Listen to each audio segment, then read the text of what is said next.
too. How did y'all feel about Hillary's loss? That's kind of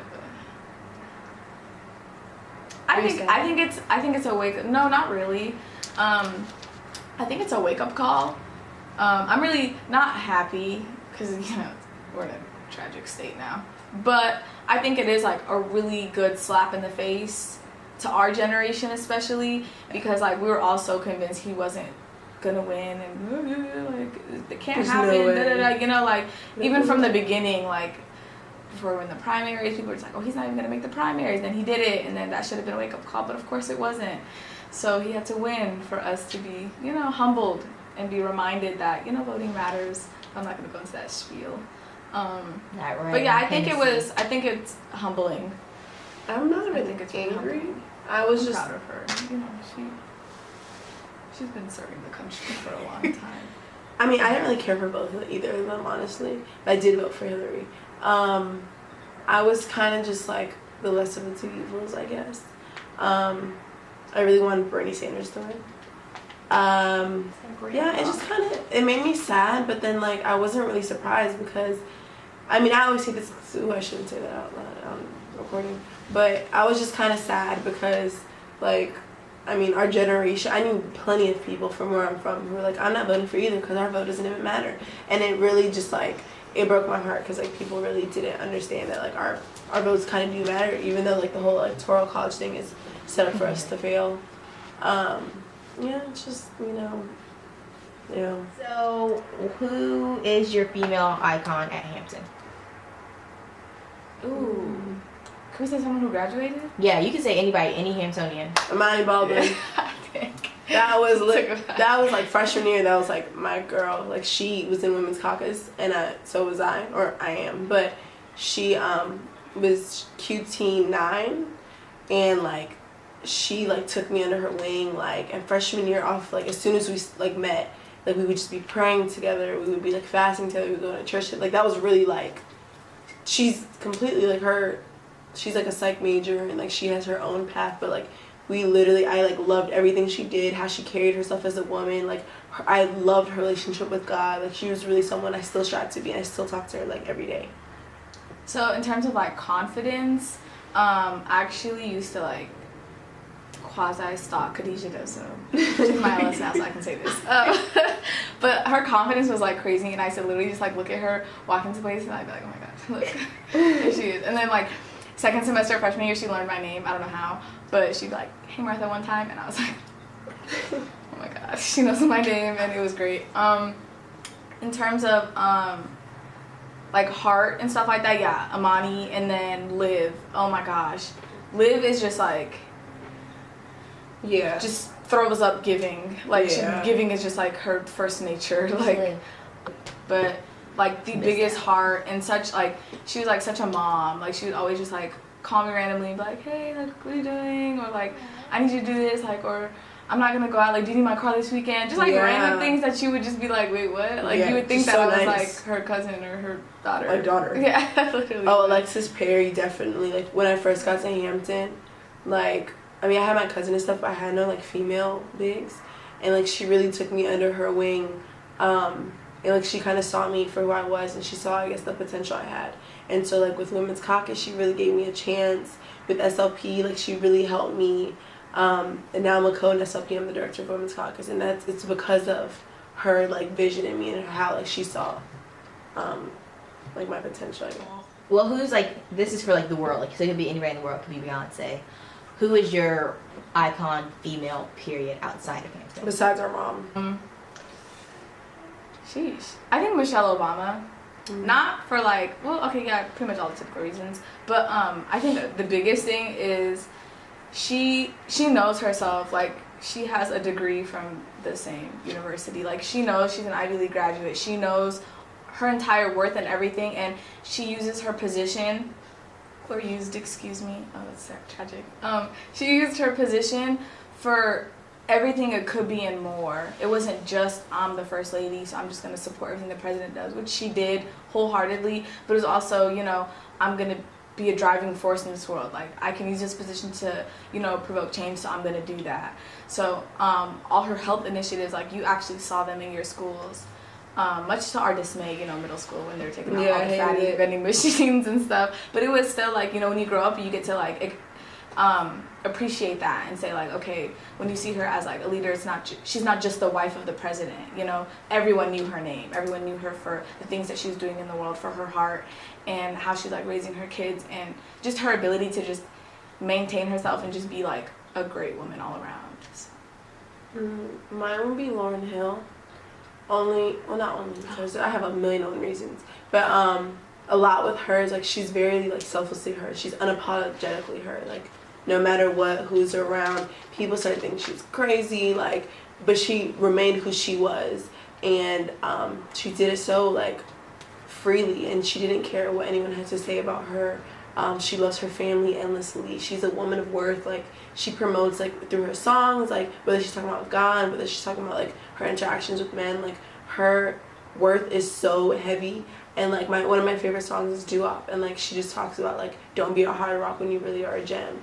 So like kind of just knowing who you are, like not settling or trying to conform to like standards that society might set for you. Well, I wasn't born in America. So like when we first moved to America, we moved here as refugees, and like it was me, my mom, my sister, and my brother only. And so like coming to a new country like by herself, my mom came from money, so like when we came here she didn't have anything because we left during a war. We left as refugees, so like we came with absolutely nothing. So she had to like get a job, like a cashier job with 3 babies. Like I was a baby when we moved here. I was like less than 2. And so like having 3 young children, like your oldest is 5, and on a cashier salary, and she made it work. And she like, we were like living with people, and then when we finally got our first apartment when I was like 6, like she really was like grinding. She went back to school, now she's a surgical nurse, and like she really grinded for like what we have. And like the reason, like she never went to college before that, and she put 3 of us completely through college. Like she really like, and then while fearlessly like serving God, and like she attributes all of her like success to God, and like without him literally none of it would have happened.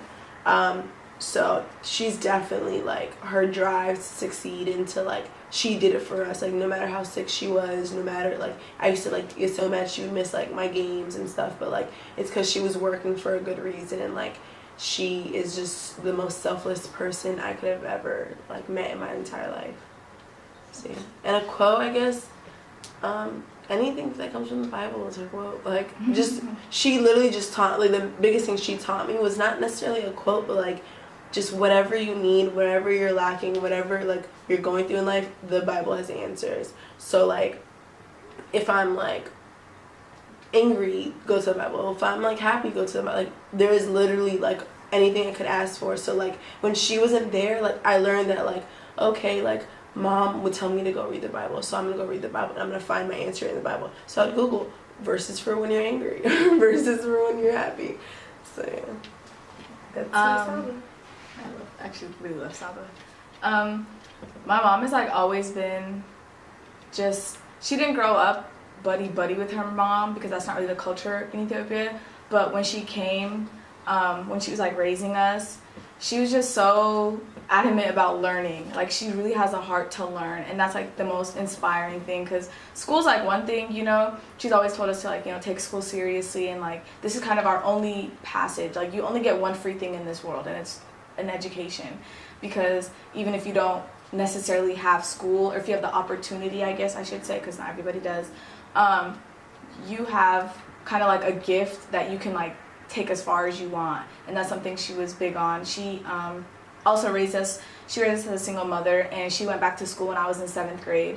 So she would be like finished working a double, and then she was taking night classes, and then she'd come home, and then she was like, staying up late doing math homework with me, and then, so it was just like so cute to see her get her, even if she was only getting like a license or whatever the case was, like she was always so like driven to do it. She's like, okay. And then even there was a point where it was just getting like too much, and she wanted to stop, but she was like, wait. She's like, I'm not gonna stop now. And I was like, why? Like, you can pick it up later. And she's like, no, because if I stop now, it's gonna teach you guys that you can stop and pick it up later. She's like, and there's, you're not promised a tomorrow, you're not promised a later, so I'm just gonna like stick it through. And she's just my best friend. Like, Abby makes everything hilarious. I actually like specifically talk about her all the time. It's like I'm really obsessed with my mom, but she has such a way to make everything so lighthearted, and that's really where I get it from too. Like, no matter how like stressed or down the dirt I am, I'm just kind of like, it can kind of be a bad thing sometimes. I'll just be like, okay, whatever, like I'll worry about it later, or I'll, you know, it's whatever. Like, I kind of keep my spirit calm because like that's the same way she is. But she'll just be like, all right, and she'll laugh it off, and like I'll be like pissed sometimes. I'm like, why don't you care more? But she'll be like, what do you know? There's nothing you can do right now. You do that a lot. Yeah, and but I learned it from her. Like for her, she's like, if you can't do anything presently, like right at this moment, if your energy can't do anything towards fixing this one problem, she's like, then why are you gonna cheat yourself from the happiness of today, or the people you're around and surrounded by? And I'm like, okay, cool. I guess, yeah, I'll just go with that.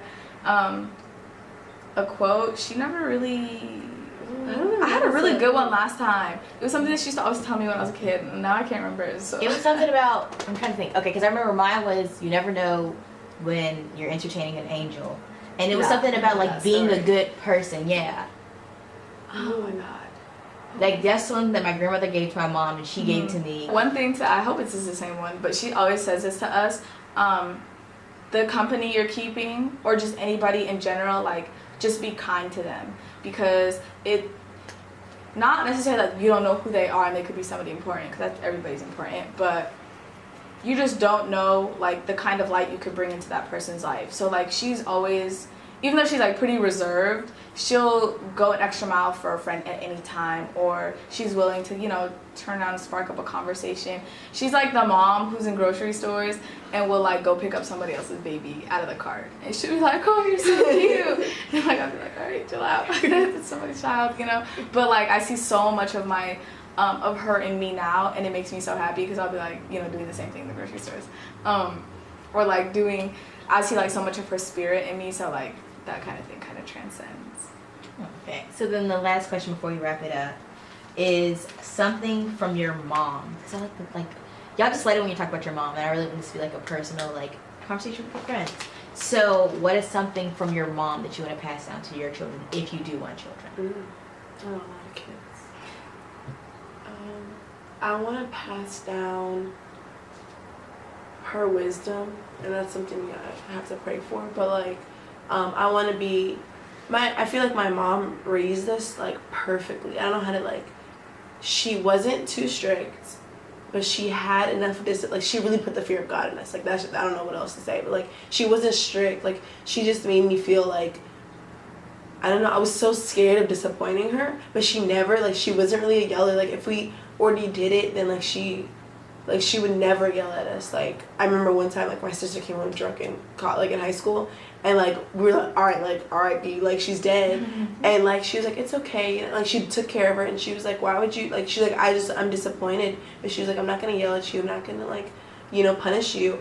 And we were so shook, and we're like, oh my God, like, and we didn't take it as like we can do whatever we want, like, we're not gonna get in trouble. We took it as like, that really kind of hurt her, and like, we just disappointed her. We never want to do that. And I was always like the golden child, but no, honestly, you know, I'm really like the golden child, and like, I never have done it. The worst thing I ever did was pierce my nose, and like, every time I go home I take it out just to like, not to make her sad, but she knows I have it. And so like, I really like think highly of what my mom like thinks of me, I guess. So like, I just really want to pass down to my children the same like styles that she raised us, because like, I never want to disappoint her, and she raised me to like really uphold like the values she like set. So a lot of like my worth comes from that. To never take no for an answer. If you're doing something with a heart to like, you're doing it for the good of the world, or you're doing it with good intentions, then don't take no for an answer. So regardless of like what is going on around you, or if you don't understand something, it's not like it's impossible, you know. There's like a lot of just a quitter attitude, I guess, in our generation. Like, if things get hard, just okay, whatever, I'll fall back. But with her, it's always been like, if something doesn't make sense, like, just do it.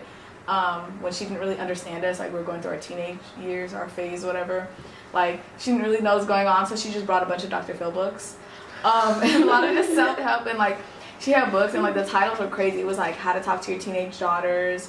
There was one, and it was like, Dealing with Angry Teens. It was really crazy, but it was hilarious, because like, she wasn't gonna take like just a simple no for an answer. I know a lot of like in our culture at that age, usually the parents will just kind of fall back and they just resort to like really harsh discipline, and so just like punish and punish and punish. But she was like, no, I'm not gonna take that as an answer. Like I'm gonna, you know, try to get to know them and like why they're that, doing yeah, what like do that way. Or like when it came to like school, like I said, like she didn't take no for an answer. And even now, like any little thing that